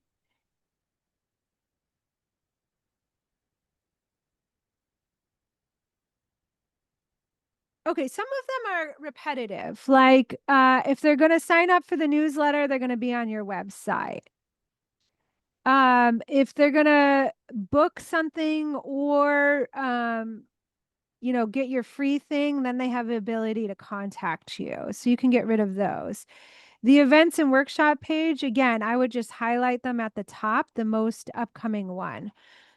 The blog is hard because I have a blog as well. I don't put it in my link tree because here's my reasoning, but you can decide. If someone's new to my account and they're excited, I either want them to I can show you mine. I either want them to book a consult, sign up for the workshop, or opt in for my freebie, right? If they really, I have the podcast here because I do have people that listen to the podcast and then do any of those. So I do include that one as well. But I don't want them to go on my blog and just read a blog and then have a kid say, "Mommy, I need you," and then do nothing. Mm-hmm. Right. And Okay. never come back to it. That's my reasoning. So yeah, the one-to-one coaching, if you were still trying to get rid of some links, you can include the one-to-one coaching in a pin post. Like I have, so in mine, I have, book a call to learn more about working with me, but you see, I don't have my program info there. I have it as my pin post right here. That was actually my other question to you is like, can you talk more about what should be in our pin posts? I don't have any pin posts, so. Yeah, I like having information about my program there because they come in ready knowing about my program with some details behind it. Because I do get a lot of people that are strangers to me, but they say yes on the call and they come in saying like, "Oh, I want to work on this, or this." And they've found out about it somehow. And sometimes it's because they see this post and sometimes it's because they see the website.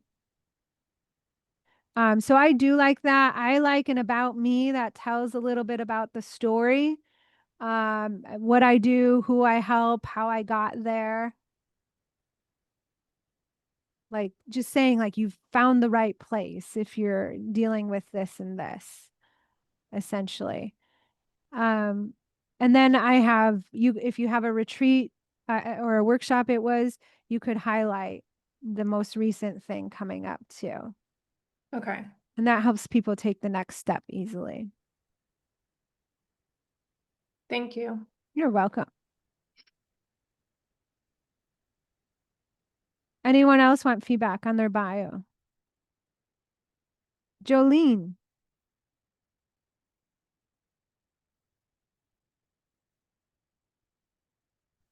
Can you unmute yourself? There we go. Yeah, I'm trying to put my link here, just the handle. Yeah. Perfect. I think I spelled it right.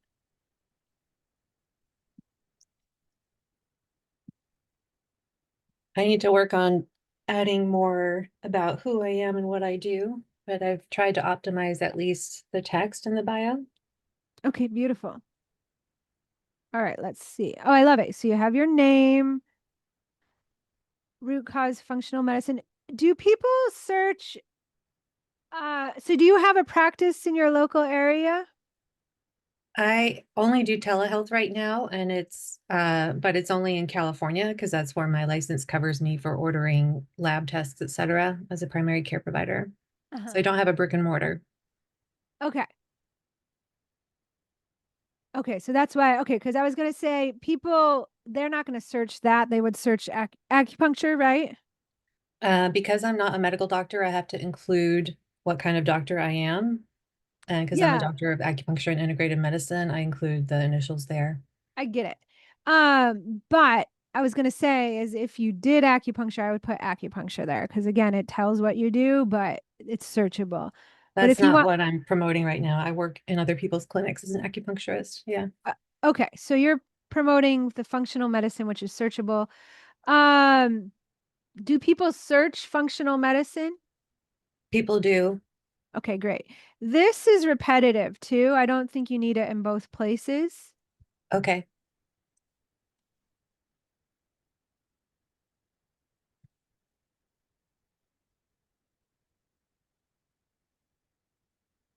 Okay, that's pretty clear.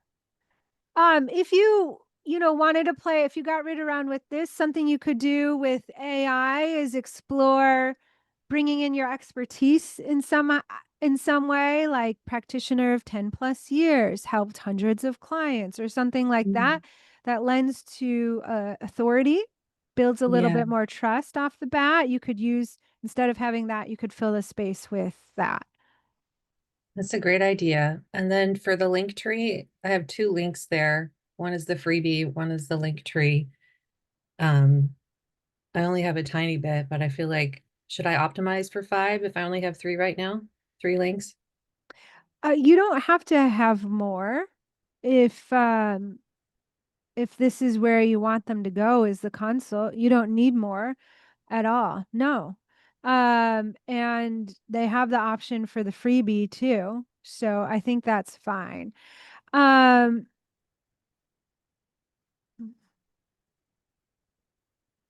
One thing, I don't know, you might have to try it, is just putting both links in your link tree. So there's not two links there, but they see it all in the link tree. Mm. Might be just easier for customer ease versus having to click two links, but I don't know if it'll make that big of a difference. My goal is to have 3 to 5 different funnels focusing on different health conditions from gut health to sleep to brain health and immune health for autoimmunity. So I would have different freebies for each of those funnels, Mm. but probably just feature one at a time. Oh, I okay. guess in the link tree, instead of having like the 5 different links there, I could just say more freebies or something and take people to a page to download what they want. And then I get more information about who's interested in what. Yeah, or another option is you can set up ManyChat, which is an automation, or do it manually, which is what I did when I was growing my engagement. I didn't have a lot of people comment, but you can figure out what I have more freebies than what's listed, but I don't list Mm. them all, so it's not overwhelming. I've tested them with reels where I'll say comment 100K below to get the guide, or comment pricing below to get the guide. I've tested different opt-ins through that to figure out what were my most popular ones, and that's how I decided what goes on my link tree. So that's an option too. Oh, If that's smart. And my you can understanding test is it. ManyChat has pretty good free plan just to get started. Yeah, it's but to get the one where they're commenting a specific word, I think you have to pay. Okay, Don't quote me on that, but you I'll might have find to out. pay. Yeah, it's You been on my list. also you have a lot of highlight bubbles here. That's but I don't see client wins. I don't, I didn't create one like that yet. It's on So my website. Yeah. you might want to condense some of these highlight bubbles, only so when you do put up the client wins, they are able to stand out and they're not going to get lost in all of these. Good I'm point. Yeah. just picking one. Plus, here's the thing. In a lot of these, you're showing other people's content, which is going to take them off your page, and you're positioning these people as the expert, not you.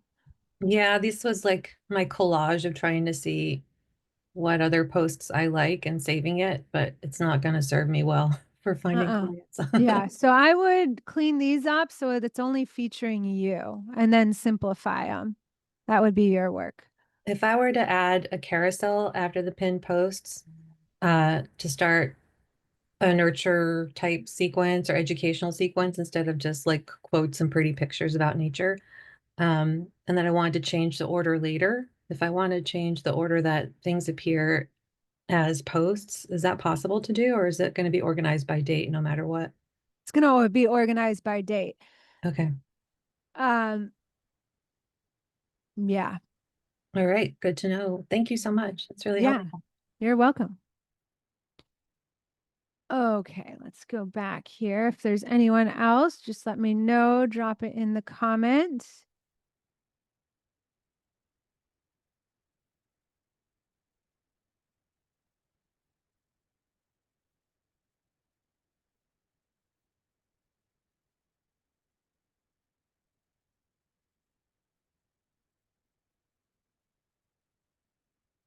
Okay, so when you have all these pieces of the puzzle put together, even if you feel overwhelmed by the tech, my client Betty came to me. She's primarily in person, wanting to grow online as well. She teaches virtual online classes. She's a somatic practitioner. And she was wanting a full practice. What was happening is she works in person on an island, and people were leaving the island when it was off season, and her practice would decrease. So we worked on building her Instagram to fill both her in-person classes and her online classes, as well as educate people the benefits of working online with her. So when they left the island, then they stayed working with her virtually.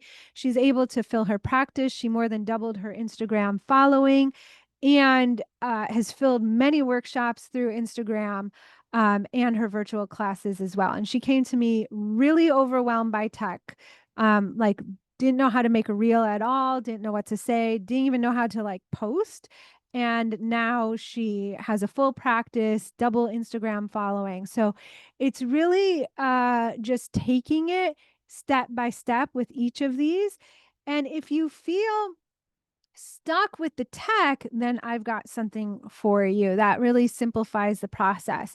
But first, let's just go over and recap what we did today. We went over storytelling, the micro story, the macro storytelling, how to resonate with your audience more, the knowing whether you're making growth content versus conversion or both, how to optimize your page so you're getting followers and clients while you sleep.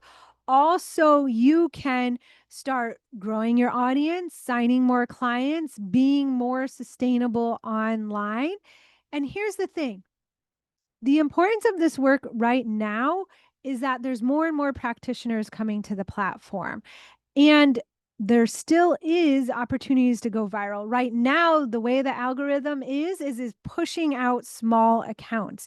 You don't need a large following. Like Sarah has gotten over 1 million views with, when she was doing it, 3,000 followers. It's going by the metrics of a piece of content, not the size of account. So you have an opportunity right now to post a piece of content and go viral tomorrow. And there's so much power growing your audience. Like I've never gone viral. I don't have a massive audience by Instagram standards, but I have a multiple 6-figure business. And just last month alone, I got asked to be, people reached out to me on 3 podcasts, 2 collaborations, getting exposed to 2 different audiences. And a big software company I'm in the contract right now, or the negotiation of becoming a brand ambassador for them. And they reached out to me asking if I would be a brand ambassador. And I'm looking at it and it's like a dream thing because I get many opportunities within their company and platform. So when you have an audience and you're focusing on this, and not just growing to grow or go viral to go viral, but actually make it a legitimate business, then it will really change your world. And it's possible, like I said, I don't work evenings, I don't work weekends, I am not on my phone all the time. I am enjoying my life while I grow my business. And so if this sounds like something you want to do now, then the doors are open to the Instagram Message Makeover Clinic, where we have weekly calls. They're 3 months long. And I'll just say my one-to-one clients get this for free. We'll go over feedback just like I did right here. Like, so every week you could bring a piece of content to a call and I can look at it and give you feedback. You can update what you just I gave feedback on today. And then next week's give me, hey, Allison, how's it looking now? I tell you how I grew, how I went from a dead account to now having an engaged account and getting all these collaborations and requests and ambassador things, is because I showed up to my own coach week after week and I just refined it every single week. I also will go over the tech side of things. So if you are interested, it's $1,200 pay in full or 3 payments of $500. You can just hold your phone up to that QR code and it'll give you the link. You can enroll right now. I do have some bonuses I'm going to show you right now. Or if you're on the fence and you're not sure, you can schedule a consult. Both links are there right on this page. So if you sign up today, live, right now, I'm going to give you a personalized content plan where literally you can copy and paste the hooks and it'll get you going with content. So you never have to worry about what to say. You're never spending hours on a piece of content. And from there, then we can refine. Like Jenna is saying, oh, I think I'm being broad. Now, because she's posted content out, she's getting feedback, she's getting ideas, she's being creative, she's following her hunches and saying, oh, I think I need to refine this way. And she was spot on. But it starts, I can help you now by giving you this to start so you don't have to guess. You'll also get a one-to-one call with me. So if you're like, okay, yes, I definitely want to grow my Instagram, I see the value, but I'm not sure what I'm selling. Can you help me on my program? I want to get confident in my program. Then that's what we can hash out on the one-to-one call. Or we can just get right into the Instagram content, optimizing your bio and doing all that with your 50-minute. It's with me for 50 minutes one-to-one.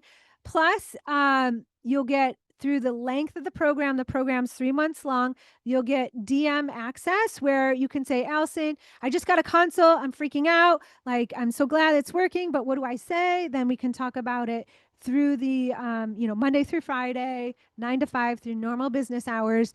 You can get your questions answered personally through me, through the DM if you sign up now. Now, those of you on the replay, don't worry. I am going to extend it to Friday, but the sooner you start, the sooner I can make this piece of content for you. You can book your call because I do book out quickly, so you can get in with me sooner rather than later. So some pieces of behind the scenes of in the portal. So here's some sections that we work on. So you can see there's a whole thing on the highlight bubbles that walks you through ideal highlight bubbles, examples of pinned posts, what to say if you're not feeling confident about your niche.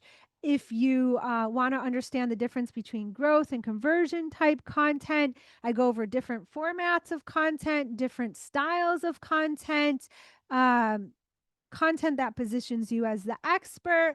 As I said, I walk you through the tech. So there's literally like, how do you edit a reel? How do you get the words on the screen? How do you shorten it? How do you add audio? Does audio matter? I go over all the tech of reels. There's a lot of swipe files to get you started where literally you can copy and paste, all to help you create content faster. And now there's no other Instagram program that's specific for wellness practitioners. And so I make sure that if you're growing and you're getting more eyes on your profile, that it's leading them to where you want to go. So I have many practitioners that do sell workshops and retreats. So it's how to optimize your Instagram to fill your workshops, to fill your retreats, to go over boosting. Like Dana used boosting, Betty used boosting, and you don't have to spend a lot of money, but that can help to fill your program. So we have a boosting strategy in there as well. You can see it right there, which is much beyond this workshop. Of what we went over today. So I'm going to get into some questions too, but a common question I get is, I've tried Instagram programs in the past. They haven't worked. The difference is usually there's not enough personalized feedback. So this is going to be a small group. You'll have weekly personalized feedback from me, or it's not specific to wellness practitioners. So there's some big Instagram gurus out there selling programs, but it's for products. It's for all kinds of service based. It's not for practitioners, wellness practitioners specifically, or coaches specifically. So the content isn't applying to them as much. So I give weekly prompts in the community. There is a community section where you can support each other. In the last round, they all followed each other, helped to boost engagement, liked each other. They got to know each other. So you're not doing it alone. But in that community, I post weekly, like what's going viral, viral ideas, hook prompts that you can copy and paste, examples of different types of formats that are going viral. So you never have to do it alone or take a lot of time to create content. Because remember, there's so much power in growing a massive audience. And I don't want you to spend all your time on your phone because you have people you want to work with. You have your family life outside of your business. And so all of this is designed where you show up to the calls, you're getting your feedback, you're designing your content. If you can show up to the call, the weekly, which is 1 hour, and have an hour or two to create the content, you're going to move forward. You're going to grow your audience. That's what you need. Um, so again, if you're wondering if this is going to work for you, if you're the right fit, I would just schedule a consult call. We can talk about what you've tried in the past, the direction you want to go. If you feel that I'm the person to help you, I'm happy to talk all of that with you. Just use this link here to go to the registration page. And if you're ready, you can just enroll right now. You'll get, I'll see it come in and I'll get you signed up for those bonuses right away. If you're on the fence, you can just hit the other button that says book a call and just book a call now. So we're also going to get into more Q&A from the workshop specifically. So if you guys have more questions, I saw a couple come in. I'm going to take a look at them. Oh, ManyChat is it's a third party software tool. You can Google it, Sharon, that so you've seen in my posts where I say comment 100K below. You can even do it right now on one of my posts where you comment 100K and then ManyChat automatically sends you the link to sign in for my free guide. So before I did this manually because I was transitioning from that dead account that was dead for years to now getting more engagement, but I still only had like 1 or 2 people comment once in a while. So I was able to manually just pop into my DMs and send them a request. But now I'm getting more comments, and it's happening while I'm sleeping or when I'm with my clients. And I'm finding that I'm getting too behind. So I brought in ManyChat. So now it does it while I sleep. Oh, thanks, Jolene. Okay. Any other questions? You can drop it in the chat or just unmute yourself. Anyone want any other feedback on pieces of content?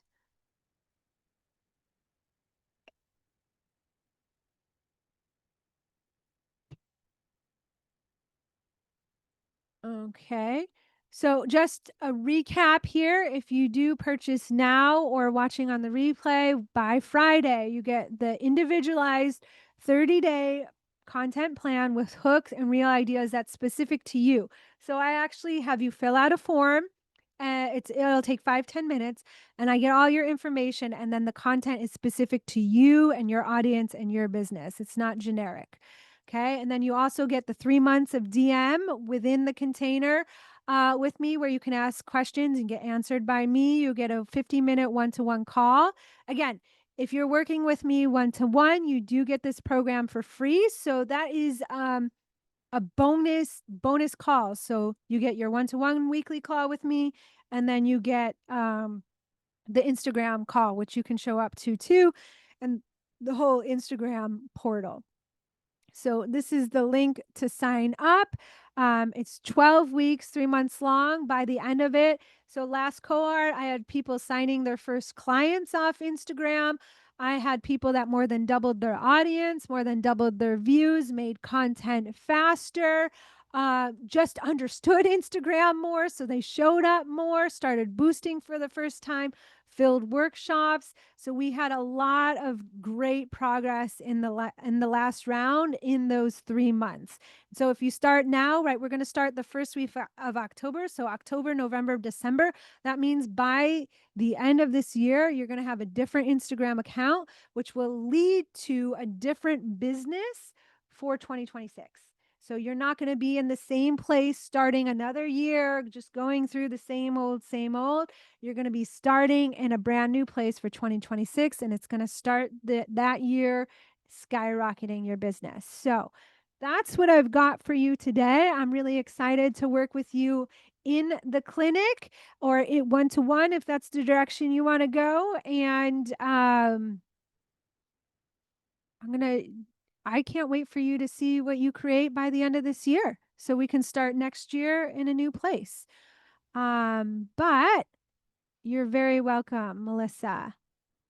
Oh, thank you, Melissa. She says it's for those of you watching the replay, she loves it so much. It's been game changing. You're so welcome. You're welcome, Sharon. Thank you, Casey.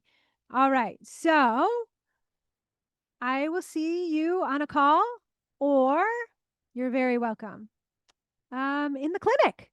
All right. Bye for now.